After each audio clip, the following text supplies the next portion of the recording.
If you want to remove a background in Lightroom Classic, there's one important thing to know right away. Lightroom Classic cannot fully remove a background and create a transparent PNG the way Photoshop can. What you can do in Lightroom is hide the background, darken it, soften it, or make it less distracting. So in this video, I'll show you the best ways to do that quickly and safely. And if you want true background removal, I'll show you the better option at the end. If this tutorial helps, please hit the like button and subscribe for more easy Lightroom tips. Let's get started. First, open your photo in Lightroom Classic and go to the Develop module. From there, look for the masking tool. This is where Lightroom gives you selective editing tools that let you work on only part of the image instead of the whole photo. Click Masking, then choose Select Subject. Lightroom will automatically detect the subject in your photo.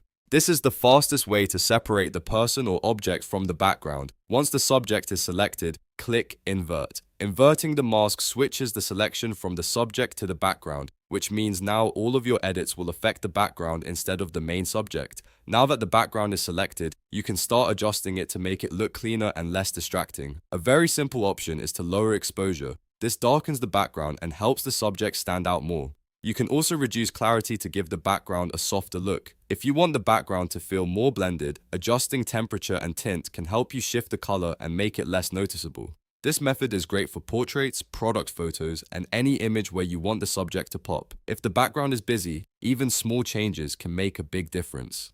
Next, let's look at another method. If your version of Lightroom Classic supports it, you may have lens blur available. This is useful when you want to create a more shallow depth of field look and make the background appear blurred.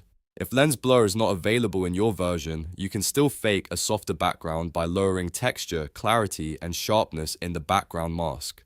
Reducing texture smooths out fine details, lowering clarity reduces contrast in midtones, and lowering sharpness makes the background less defined. Together, these adjustments can create a much cleaner look without actually deleting the background. Now, if you're asking for real background removal, meaning a transparent background or a cutout image, Lightroom Classic is not the right tool. For that, you should use Adobe Photoshop. In Photoshop, you can use the Remove Background feature and then export your image as a PNG with transparency. So the simple rule is this. Use Lightroom Classic to hide or soften the background, and use Photoshop when you need true removal. If you found this helpful, make sure to like this video and subscribe so you don't miss more Lightroom tutorials. Thanks for watching, and I'll see you in the next one.